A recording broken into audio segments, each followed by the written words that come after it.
dalam beramal dengan amalan ibadah yang itu lebih sungguh-sungguh dibandingkan di waktu-waktu yang lain. Ya. Dari Aisyah radhiyallahu taala anha mengatakan bahwa Nabi sallallahu alaihi wasallam kana yastahidu fi ashr al-awakhir. Bahwa Rasulullah sallallahu alaihi wasallam beliau bersungguh-sungguh dalam 10 yang terakhir yang tidak beliau lakukan kesungguhan itu di hari-hari yang lain. Demikian pula Aisyah mengatakan, kana Nabi sallallahu alaihi wasallam idza dakhala al-ashr shadda mi'zarahu wa ahya lailahu wa aqadha ahlahu. Nabi alaihi salatu wasallam apabila telah masuk pada 10 yang terakhir di bulan Ramadan, beliau mengencangkan sarungnya, kainnya, menghidupkan malam-malamnya dan membangunkan para istrinya. Artinya syadda mi'zarahu, beliau tahan dari berhubungan dengan para istrinya. Kemudian beliau hidupkan malam-malamnya dengan ibadah, dengan berbagai macam ibadah. Dan juga beliau bangunkan para istrinya agar mereka juga tidak luput untuk mendapatkan kebaikan-kebaikan yang ada di hari-hari itu. Kemudian juga Aisyah radhiyallahu taala menceritakan bahwa Nabi alaihi salatu wasallam yukhallitul ashrin bi salatin wa naum, mencampurkan pada 20 hari dengan salat dan tidur. Fa idza kana nashu, ini 20 terakhir, 20 yang pertama, ya, beliau masih mencampurkan antara solat dengan tidur. Namun kalau sudah masuk pada 10 yang terakhir, maka beliau menyingsingkan dengan bajunya dan juga mengikat kainnya.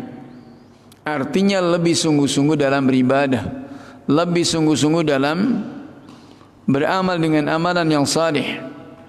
Dari hadis-hadis ini menunjukkan akan keutamaan di 10 yang terakhir bulan Ramadan yang kita sudah ada di hadapan kita. Karena Nabi alaihi salatu wassalam bersungguh-sungguh pada hari-hari itu yang lebih banyak daripada di hari-hari yang lainnya. Dan ini tentunya adalah mencakup dari berbagai macam ibadah, dari salatnya, dengan Qur'annya, dengan zikir, dengan sedekah dan yang lainnya. Demikian pula Nabi alaihi salatu wasallam menghidupkan malam-malamnya. Menghidupkan malam-malamnya dengan qiyamul lail, dengan qiraatul Quran, dengan zikir, dengan lisan dan zikir dengan lisan dan hatinya. Demikian pula anggota tubuhnya adalah karena kemuliaan malam-malam ini. Demikian pula untuk agar bisa bertemu dengan Lailatul Qadar, malam yang dimuliakan, di mana siapa yang qiyamul lail pada malam itu dengan iman dan ikhtisab, maka akan diampuni semua dosa-dosa yang telah lewat. Man qama lailatal qadar imanan wa ihtisaba ghufira lahu ma taqaddama min dhanbi. Semua lafaznya ada. Man shama ramadhana imanan wa ihtisaba ghufira lahu ma taqaddama min dhanbi.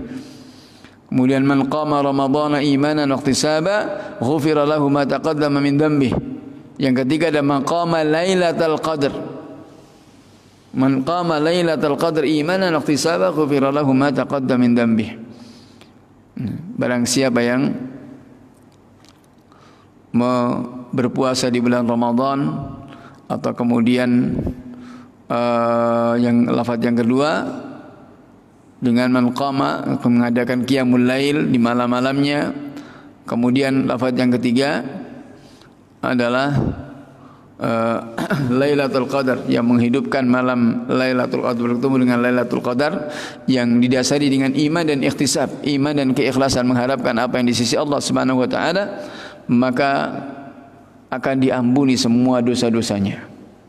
Maka ini tentunya adalah memberikan kabar gembira untuk kita semuanya agar jangan sampai luput, ya, bisa memanfaatkan kalau kemudian 20 yang sudah kita lewati ini mungkin ada bolong-bolong atau kadang terjadi futur ya, kadang terjadi ada kemalasan, maka masih ada kesempatan di 10 yang terakhir ini. Ini kesempatan untuk kita memanfaatkan umur kita, dan ini ghanimah bagi orang-orang yang diberi taufik oleh Allah Subhanahu wa taala. Maka tidak layak ya, tentunya tidak layak bagi seorang mukmin yang berakal untuk kemudian menyia-nyiakan atau meluputkan kesempatan-kesempatan yang mulia ini, yang berharga ini. Baik untuk dirinya, demikian pula untuk keluarganya. Jangan urik, jangan kemudian egois mementingkan diri sendiri sementara keluarganya tidak diperhatikan untuk bisa mendapatkan keutamaan-keutamaan ini. Dan ini juga malam-malam yang terbatas ya. Malam-malam yang bisa dihitung. Dan kita juga tidak tahu saat kapan, saat yang mana dari amalan-amalan kita itu bertepatan dengan nafahatul khair min Allah Subhanahu wa taala, dengan tiupan-tiupan kebaikan dari Allah Subhanahu wa taala yang itu akan menyebabkan kebahagiaan kita dunia dan akhirat kita. Maka tentunya bagi yang diharamkan bisa memanfaatkan waktu itu, ini jelas kerugian yang sangat besar. Kerugian yang sangat besar. Ketika diharamkan, maka di sini adalah maksum man asamahullah, orang maksum adalah orang yang dijaga oleh Allah Subhanahu wa taala. Maka ini kalau kemudian masih melewati hari-harinya, waktu-waktunya itu dengan kesia-siaan, sebagaimana sebagian kaum muslimin ada yang seperti itu. Dalam suasana pandemi, lockdown, supaya di rumah saja, dan juga ada social distancing, agak jarak-jarak, jaga jarak ini. Dan lebih lagi ini di bulan Ramadan, itu cocok sekali untuk kemudian kita berhalwat, menyendiri untuk beribadah kepada Allah Subhanahu wa taala, membaca Al-Qur'an, berzikir, dan mungkin muthala'ah dan seterusnya. Sangat cocok sekali. Namun sebagian kaum muslimin ada yang tidak memperhatikan itu. Malam-malam yang mulia dihabiskan untuk cangkruan di warung-warung ini sudah melanggar ketentuan pemerintah, juga tentunya menyia-nyiakan kesempatan dan waktu yang ada ya. Maka ini waktu-waktu yang tentunya sangat berharga untuk begadang di malam hari ya, dalam ketaatan kepada Allah Subhanahu wa taala. Jangan kemudian begadang di malam hari dalam kesia-siaan atau bahkan mungkin dalam hal yang berdosa, naudzubillah tsumma naudzubillah ya. Maka kalau sampai luput, ini adalah tentunya terjaring dengan masuk dalam perangkap jaring-jaring syaitan, dipermainkan, tala'ub syaitan bihim, setan mempermainkan mereka ini. Setan mempermainkan mereka. Karena yang paling dibenci oleh setan ini adalah jalan Allah Subhanahu wa taala. Bagaimana untuk kemudian berusaha menutup jalan-jalan kebaikan ini dan menyesatkan manusia agar seperti dirinya. Maka Allah mengatakan pada iblis ini surat Al-Hijr, "Inna ibadi laisa laka 'alaihim sultan illa man ittaba'aka minal ghawin." Sesungguhnya hamba-hambaku, engkau tidak punya kuasa apa-apa terhadap mereka sedikit pun. Artinya tidak akan bisa mengganggu, tidak akan bisa menggelincirkan kepada orang-orang selalu istiqamah. Illa man ittaba'aka, kecuali orang-orang mengikutimu. Minal ghawin, ya, dari orang-orang yang tersesat ini. Nasallallahu alaihi wasallam. Maka tentunya seorang mukmin yang berakal tidak akan menjadikan syaitan itu sebagai penolongnya, sebagai walinya dari selain Allah Subhanahu wa taala. Padahal dia nyadar, dia ngerti kalau setan itu adalah musuhnya. Inna syaitana lakum adu fattakhidhuhu aduwwa. Sungguhnya setan itu musuh, maka jadikan dia sebagai musuh. Jadikan setan itu sebagai musuh, jangan sebagai kawan. Allah musta'an. Dan ayat-ayat yang banyak pun juga telah difirmankan oleh Allah Subhanahu wa taala. Afatattakhidunahu wa dzurriyyatahu awliya? Apakah kalian menjadikan dia dan keturunannya sebagai penolong-penolong dari selainku, selain Allah Subhanahu wa taala? Wa hum lakum adu, dan mereka bagi kalian itu musuh. Bi'sal zalimin badala. Maka ini seburuk-buruk dari apa yang diganti oleh orang-orang berbuat kezaliman ini. Mengganti keimanan dengan kesyirikan, dengan kezaliman.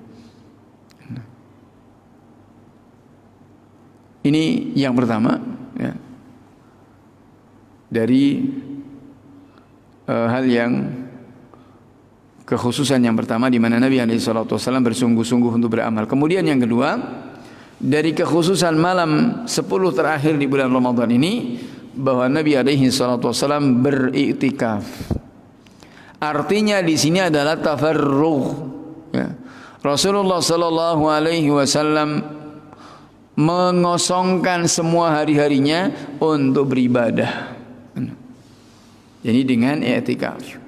Dan i'tikaf ini artinya adalah lazumul masjid, tetap tinggal di masjid untuk beribadah ya. Dan ini adalah juga sunnah yang sabit ya, baik dalam Al-Quran, demikian pula dalam sunnah Nabi alaihi salatu wassalam. Wala tubashiruhunna wa antum aakifuna fil masajid. Jangan kalian berhubungan dengan istri-istri kalian. Wa antum aakifun, dan kalian sedang i'tikaf di masjid. Maka Nabi alaihi salatu wassalam pun beriktikaf. Demikian pula para sahabat yang bersamanya. Ini. Dan juga para ummahatul mukminin sepeninggal Nabi alaihi salatu wassalam, mereka juga beriktikaf. Jadi masalah Lailatul Qadar ini bukan kemudian terjadi hanya di masa Rasulullah saja, ya. Sebagaimana keyakinan sebagian orang, sebagai segelintir kecil orang mengatakan bahwa itu terjadi hanya di masa Rasulullah Sallallahu Alaihi Wasallam saja. Ada Lailatul Qadar itu hanya sudah tidak ada lagi. Tidak tahu rasionya kemana, atau kemudian ilmu logika atau dasarnya kemana, nggak ngerti. Ya. Maka ini satu hal yang tentunya adalah perlu untuk diperhatikan. Kemudian juga di mana Nabi alaihi salatu wasallam beriktikaf ya. Hadis yang Abu Sa'id Al-Khudri radhiyallahu ta'ala anhu ya. Rasulullah sallallahu alaihi wasallam dikatakan anna Nabiy sallallahu alaihi wasallam i'takaf al-ashr al-awwal min Ramadan. Rasulullah sallallahu alaihi wasallam pernah i'tikaf di 10 yang pertama dari bulan Ramadan. Tsumma i'takaf al-ashr al-awsat. Kemudian juga pernah beliau beriktikaf di 10 yang kedua. Tsumma qala, kemudian beliau bersabda, inni a'takiful ashr al-awwal altamisu hadhihi al-laila thumma a'takiful ashr al-awsat thumma atait. Aku i'tikaf di 10 yang pertama adalah untuk agar aku bisa mendapatkan malam ini, yakni malam Lailatul Qadar. Kemudian aku i'tikaf di 10 yang kedua, yang tengah-tengah. Kemudian aku datang lagi. Faqila li, kemudian mengatakan padaku, kata Rasulullah SAW, innaha fil ashril awakhir, bahwa malam Lailatul Qadar itu pada 10 yang terakhir. Faman ahabba minkum an ya'takif falya'takif. Maka siapa yang senang dari kalian mau beriktikaf, maka beriktikaflah. Ya, dan Nabi SAW juga beriktikaf, dan ini sunnah dari sunnah Nabi SAW. Beliau beriktikaf di 10 yang terakhir dari bulan Ramadan ini sampai beliau meninggal. Ya, sampai beliau meninggal. Sebenarnya kisahnya Aisyah radhiyallahu ta'ala anha. Ya, dari hadis yang diriwayatkan Imam Bukhari juga Imam Muslim, bahwa Nabi SAW beriktikaf pada 10 yang terakhir dari bulan Ramadan sampai beliau meninggal. Kemudian para istrinya juga demikian. Tsumma i'takafa azwajuhu min ba'dihi. Para istrinya juga beriktikaf sepeninggal Nabi SAW. Sebagaimana dikisahkan dari Aisyah radhiyallahu ta'ala, bahwa Nabi SAW beriktikaf pada setiap Ramadan 10 hari. Kemudian mengatakan falamma kana al-'amul ladzi qubida fihi i'takafa 20 yawman. Maka ketika tahun di mana beliau itu meninggal, beliau beriktikaf sampai 20 hari. Beriktikaf sampai 20 hari. Ini menunjukkan kesungguhan beliau alaihi salatu wasallam. Kalau beliau yang dosanya sudah diampuni, kemudian kedudukannya juga sangat jelas, beribadahnya seperti ini, bagaimana dengan kita? Ya, ibadahnya seperti itu. Ya. Iktikaf sampai 20 hari, kemudian qiyamul lail juga kakinya sampai bengkak-bengkak. Ya. Maka tentunya apa yang sudah kita lakukan ini pun juga istilahnya sangat jauh dari menyamai apa yang dilakukan oleh Nabi alaihi salatu wassalam. Ya. Ini Nabi alaihi salatu wasallam. Kemudian riwayatnya Anas bin Malik mengatakan bahwa Nabi alaihi salatu wasallam beriktikaf pada 10 hari dari bulan Ramadan. Falam yatakif amal. Kemudian beliau tidak beriktikaf dalam 1 tahun. Tidak beriktikaf, jadi pernah beliau iktikaf, pernah juga tidak beriktikaf. Kemudian pada tahun berikutnya, falamma kana al-amul muqbil, ketika pada tahun berikutnya beliau beriktikaf 20 hari, dan itu di saat atau di tahun beliau diambil oleh Allah Subhanahu wa taala.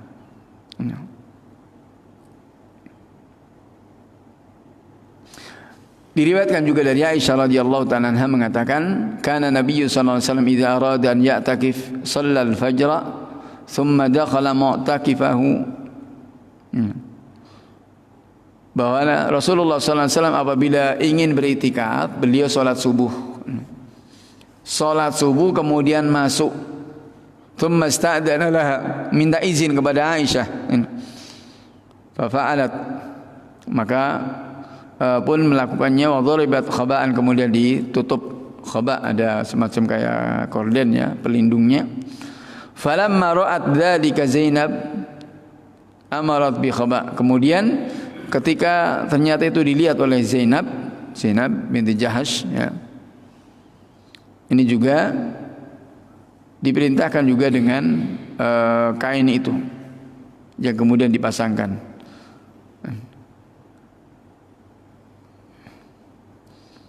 Kemudian ketika Nabi alaihi salatu wasallam melihat, dikatakan al-akhbiyah, dikatakan ma hadza, apa ini? Qalu, kemudian mereka menjawab bina wa Aisyah wa Hafsah wa Zainab. Ini adalah Aisyah, Hafsah dan Zainab.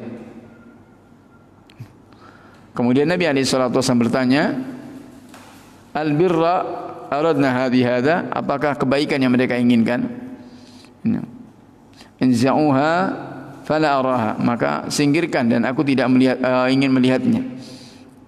Kemudian disingkirkan dan kemudian beliau meninggalkan iktikaf ya, yakni tidak beriktikaf pada bulan Ramadan. Baru kemudian pada berikutnya beriktikaf selama 20 hari ini.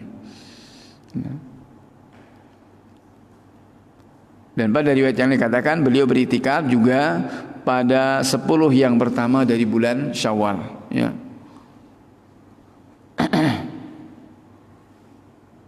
Maka yang jelas ini adalah merupakan sunnah, tidak ada khilaf di kalangan para ulama, sebagaimana kata Imam Ahmad rahimahullah taala, tidak ada khilaf di kalangan para ulama bahwa iktikaf itu adalah sunnah. Kemudian maksud daripada iktikaf ini tiada lain adalah untuk memisahkan diri dari manusia dan memanfaatkan waktunya semata-mata untuk ketaatan kepada Allah Subhanahu wa taala di masjid. Ya. Di masjid, dari masjid-masjid ya, ada masjid manapun ya. Ini. Dengan mengharapkan pahala dari Allah Subhanahu wa taala. Maka hendaknya seorang yang beriktikaf itu adalah tentunya menyibukkan diri dengan berzikir, membaca Al-Quran, sholat, ibadah dan lain sebagainya di berbagai bentuk ibadah. Namun bagaimana dengan kondisi yang pada masa kita sekarang ini, ya, kondisi pandemi seperti ini, maka ini tentunya adalah kembali kepada kaidah darul mafasid muqaddamun ala jalbil masalih. Menolak kerusakan itu adalah lebih didahulukan daripada mengambil manfaat. Ya. Iktikaf sunnah baik, Namun kalau kemudian akan mendatangkan madarat, ya, menjadi sebab dari semakin beratnya pandemi ini, maka seperti itu ditinggalkan lebih baik, ya. Tinggalkan adalah lebih baik, ya. Dan tentunya juga malah bisa saja iktikaf itu bisa berdosa, ya. Karena misalkan dari pemerintah sudah memerintahkan untuk jangan, pemerintah, kemudian dari para ulama, dan juga dari yang berkompeten dalam hal ini adalah dari dinas kesehatan, ya. Pada dari dinas kesehatan, maka tentunya ini adalah ditinggalkan atau beribadah di masjid di rumah sendiri itu lebih baik. Man taraka syai'an lillah awadallahu khairan minhu. Ya, siapa yang meninggalkan sesuatu karena Allah Subhanahu wa taala, maka Allah akan ganti dengan yang lebih baik. Ya. Ya. Kemudian di rumah juga tidak ada iktikaf. Yang iktikaf di masjid bisa saja berdosa kalau dalam kondisi seperti ini, ya. Iktikaf di rumah tidak ada dasarnya, ya, tidak ada dasarnya. Maka insya Allah kalau memang terbiasa itu kita beriktikaf pada tahun-tahun sebelumnya, insya Allah dengan azimah, dengan tekad yang ada pada diri kita, meskipun tidak terlaksana, Allah Subhanahu wa taala tidak lupa. Allah Subhanahu wa taala Maha kasih sayang, ya. Allah akan mencatat seperti sebagaimana hari-hari sebelumnya, tercatat sebagai seorang yang beriktikaf, menghidupkan malam-malamnya. Ini. Maka ini keutamaan. Kemudian berkaitan dengan orang yang beriktikaf, ini tidak boleh berhubungan suami istri, atau juga tidak boleh muqaddimahnya pun juga tidak boleh, ya. Ya, sebagaimana dalam ayat ini, wala tubashiruhunna wa antum aakifuna fil masajid. Jangan kalian berhubungan dengan istri-istri kalian ketika kalian dalam keadaan beriktikaf di masjid. Nah. Adapun keluar dari masjid pada mungkin sebagian badannya, sebagaimana Nabi SAW juga melongok dengan badannya karena bertepatan dengan dinding rumah Rasulullah SAW. Maka juga tidak mengapa. Atau kemudian keluar itu adalah karena hajah yang darurat, ya. Ketika mungkin tidak ada yang melayani, dia harus keluar untuk memakan buka atau makan sahur misalkan, maka hal itu juga dibolehkan. Maka ini diantaranya. Kemudian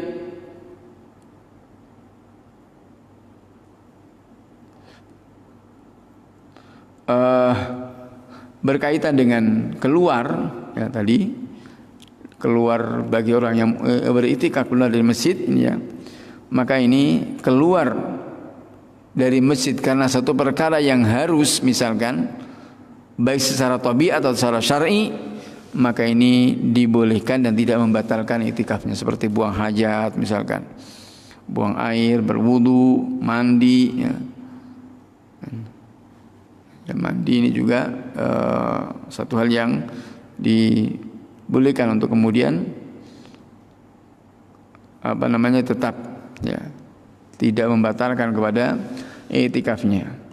Kemudian yang kedua, keluar karena perkara satu ketaatan, ya, namun bukan hal yang wajib, ya, seperti misalkan menjenguk orang sakit, kemudian mengiringi jenazah dan semisalnya, maka seorang yang beriktikaf hendaknya jangan melakukan ini, ya. Jangan melakukan itu kecuali kalau dia bersyarat di awal iktikafnya. Dan di awal iktikafnya bersyarat, seperti misalkan ketika mau iktikaf, kalau misalkan anak sakit ini, yang dia harus menjenguknya ini karena khawatir mungkin akan meninggal, misalkan ada saudaranya atau mungkin kerabat dekatnya yang sakit, ya, kemudian dia beriktikaf, kemudian bersyarat minta pada Allah Subhanahu wa taala kalau memang kondisinya darurat untuk kemudian keluar, ya. Maka ini juga tidak mengapa dan tidak membatalkan iktikafnya.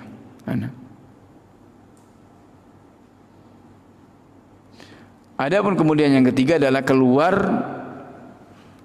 dengan hal-hal yang itu adalah menafikan i'tikafnya, artinya akan membatalkan i'tikafnya. Seperti keluar untuk jual beli, untuk berdagang, atau kemudian keluar untuk berhubungan dengan istrinya, dan semisal itu, maka hendaknya ini tidak dilakukan. Baik dengan syarat atau tidak dengan syarat, seperti ini adalah tidak dibolehkan. Ya, tidak dibolehkan, dan itu akan membatalkan kepada i'tikafnya. Ini diantara hal-hal yang perlu diperhatikan kalau bisa kemudian beritikaf. Kemudian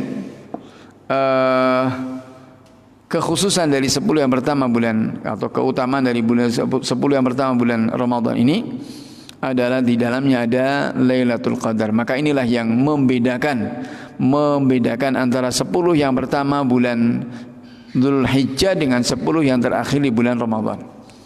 Syekh Ibnu Utsaimin rahimahullahu taala menjelaskan bahwa kalau malam-malamnya, maka 10 yang terakhir bulan Ramadan lebih awal, lebih afdal.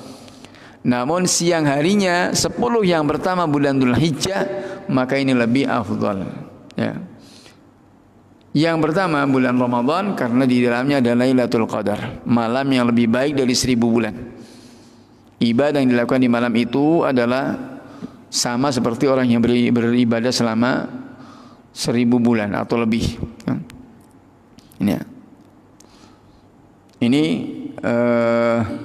keutamaan-keutamaannya. Kemudian adapun 10 yang pertama dari bulan Dzulhijjah siang harinya, maka ini karena di dalamnya itu juga dikatakan oleh Nabi SAW, khairu ayyamis sanah, sebaik-baik hari dalam 1 tahun.